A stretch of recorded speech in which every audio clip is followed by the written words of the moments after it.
Hey, welcome back, guys. We're gonna make pasta primavera today. This is a great one for spring, summertime. It's not a dish that I order in the restaurants. I think it could be made better.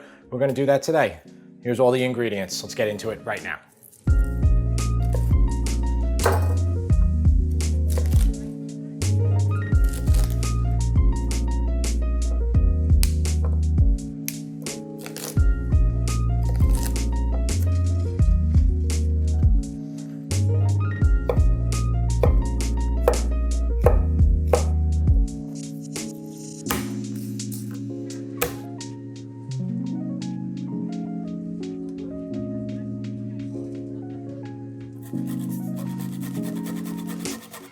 All right, guys, we're gonna go over all the ingredients. We have 1 pound of rigatoni. We're gonna have a cup of white wine. We're gonna have a half a cup of cream. We're gonna make a little bit of a pink sauce here. So to make the pink sauce, we'll use just about 2 tablespoons of tomato paste. Broccolini is a very mild, not a lot of flavor, kind of like broccoli. I don't want broccoli rabe in this because I think it will overpower the dish and you'll just kind of taste that more than the rest of the veggies. And the rest of the veggies are about 1.5 cups of English peas. We have 1 pound of asparagus that I cut into about 2-inch pieces. I took 2 very small green zucchini and we had 1 yellow squash, and that gave us about, 2.5, 3 cups. Cut them pretty thick. I'm not doing really thin. We did the really thin zucchini for the spaghetti alla Nerano, which is a completely different dish. That's where you're killing the zucchini. You're mashing it, almost turning it into like a sauce. Versus this, we want them to stay, the veggies to stay a little fresher. Got a little bit of Parmesan cheese at the end, parsley, lots of garlic. Gotta have garlic in this. You gotta give this one flavor. All right, so we have the 14-inch pan here. We have a ton of veggies. We definitely need something large enough. Let's put it about medium heat, maybe about a 4 out of 10. Let it heat up for about 2 to 3 minutes, and then we'll put our oil down and our veggies. Okay, so our pan is heated up. We're gonna use a lot of olive oil in this, so we're gonna put down a coat the bottom amount right now. And I'm using extra virgin, but you can use regular olive oil as well. Then we're gonna put down all the veggies at the same time. We're just gonna get them in there, get them going.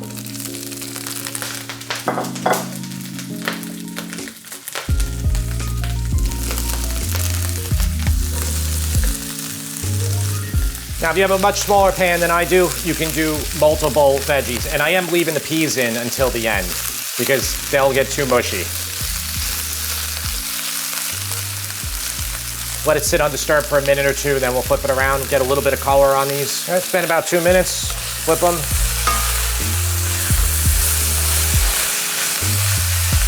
So we got a pretty good heat on here, about 5 out of 10. We're gonna just get a decent amount of color on these, soften them up a little bit, and that'll be it. So it's been about 4 or 5 minutes. You can see how green, bright green everything is getting now from hitting the heat like that. Some of the spots, there'll be a little bit of color on some of the zucchini, like that.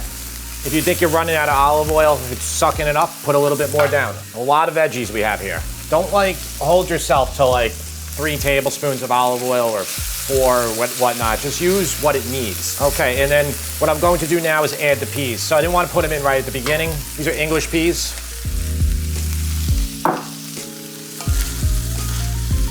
And these are fresh, but you can use frozen also. Now make a little bit more room over here. I'm gonna put some oil in there, and then I'm gonna get all that garlic in. I'm saving it towards the end here. This will give it enough color. Won't burn it like if we started it right from the beginning. And that smells so good right when it hits. Just kind of mixing it into that oil. Just lost the pea. Maybe 6 minutes total. We're gonna season up with salt. I'm gonna put in a good amount here, about 1.5 teaspoons. Hot red pepper, I'm gonna put in about 1/4 to 1/2 teaspoon. Do this to taste, what you like.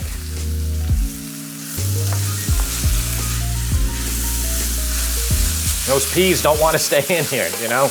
You can hear it. You have a lively heat there. All right, so it's close to done. Let's just taste it. Let's see if the veggies are cooked enough. Here's zucchini. This one doesn't look so cooked, so we'll see. Delicious. The other veggies I can tell, broccolini, asparagus, they're done. Bring your water up to boil for your pasta. Let's get these veggies out of here and make the sauce. Just gonna turn the heat down a little bit while I do this.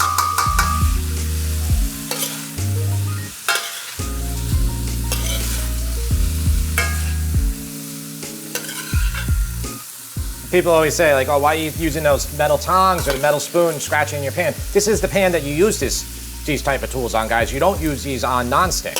Use what you like, but it's easy to operate with this one here. And what I like to do with this pasta, and you'll see at the end, I like to separate maybe about a third of it safe to top the pasta. So I'm gonna take one whole batch, which will go in, and then this one we'll save for after. Okay, then if you have enough oil in your pan, you're good. Maybe just put a drop more, and I got about maybe a 4 out of 10 here. And I'm gonna add the 2 tablespoons of tomato paste. We're just gonna cook this out for a minute.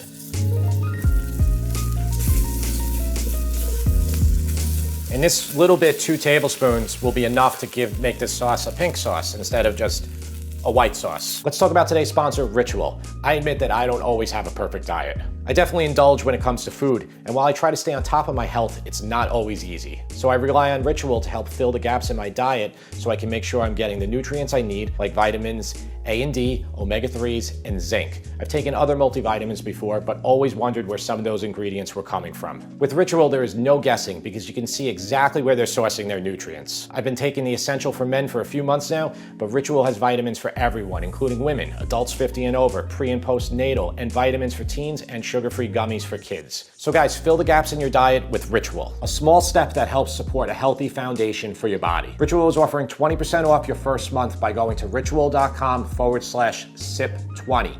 Just use code SIP20 at checkout for 20% off. And the link is also in the video description, and a big thanks to Ritual for sponsoring today's video. And guys, I'm just gonna turn this off because I'm a little behind with the pasta. My water is not boiling yet.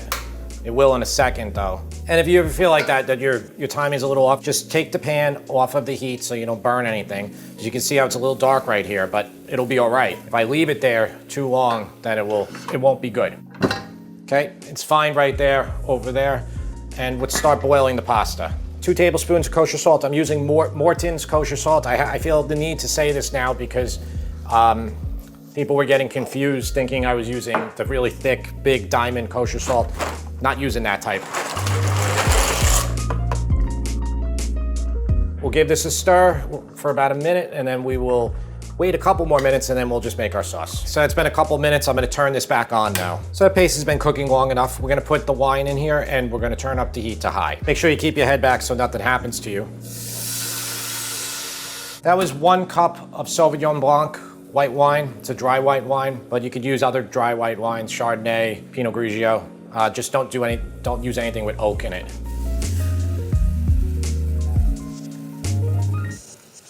I'm taking my wooden spoon and I'm just trying to get any of those brown bits at the bottom from where the veggies caramelized, where the garlic hit.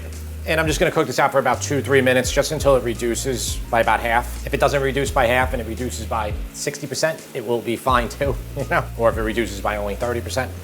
But I think that's good right now. I'm gonna turn the heat down to medium-low. Okay, right back down. Put the cream in. You can let it sit for a second before you do it. Normally heavy cream, 36% plus fat. It's not gonna break even with the acid from the wine in here, even lemon juice mostly. But you know, you can wait a second before you add it in.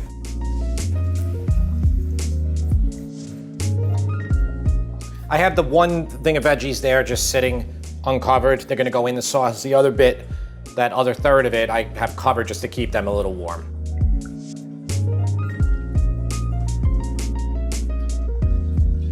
This is kind of like almost like a vodka sauce, but we're not using vodka, we just use wine. I get tons of questions about I can't have any alcohol, what can I do? You can always substitute low sodium chicken stock for any recipe really that calls for white wine, and then for any recipe that calls for red wine, you're pretty much better off substituting low sodium beef stock. So we'll let this cook on a very gentle simmer, let it thicken up just a tiny bit. It doesn't have to really thicken up much though. Well, I have this really, really low. The sauce is fine. It's very thin right now, which is what I want. See this? I'm gonna put pasta water in here. We're gonna put a couple ladles to start. We're gonna need more. I always recommend you reserve all your pasta water, especially for something like this. You have so much veggies. It's a big dish. It's a large dish. That's why we have the large pan that we're using. All right, so 2 ladles, that's a little less than a cup of pasta water. And it looks really thin, but you know, when we get the pasta and all the veggies in here, it's gonna soak everything up. I wanna cook it to 1 minute less than al dente. We'll just finish it in there for the last 30 seconds to 1 minute. That's good, we'll put it in now.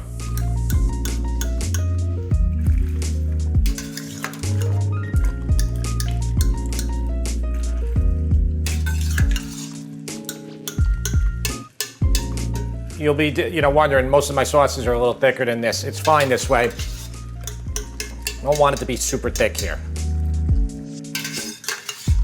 Cook this in here until it gets right to al dente. I'm kind of saving the veggies to like the last minute because I don't want them to get super soft from this point. I think that looks so good. Just a perfect summer pasta, spring pasta, primavera. Let's see if we have enough salt and pepper. Maybe 30 seconds more. Now remember, if you're too thick, you just add a little bit more of the pasta water. Right here, looking good. Gonna turn this off. We're gonna put in parsley and basil. All right, so I'm gonna put in the cheese first. Almost forgot about the cheese. What did I do with the cheese? Oh, I can't find it. Here's the cheese. And when you put this in right now, this might tighten up everything, maybe too much. And if that happens, you just add a little bit more pasta water. I just think this looks phenomenal. I think it's a really nice, light spring summer dish. Don't you think so? Right? It's different too. Like we don't make stuff like this very often, and we definitely don't order this when we go out to eat. Right? When was the last time you ordered pasta primavera when you went to a restaurant? Never. Never, right? Why is that? It's never good. You're unimpressed, right? Yeah. Well, hopefully this one will impress. Lots of nice parsley. I got some decent basil leaves here. It looks like vodka sauce, right? Yeah. And that's kind of what I was going for. Like, I think it will be, well, you know what? I'm not gonna give away anything. Let's see what he thinks of it. Is that asparagus? This is a bunch of veggies in here. Can you guess what other veggies are in it? Asparagus, broccoli, peas, zucchini. Zucchini and squash. Look, I have all these other veggies here for it. See that? Yeah. So I like the contrast at the end. You put a few of the really bright, fresh ones on top of it. Oh, you want cheese? Oh yeah.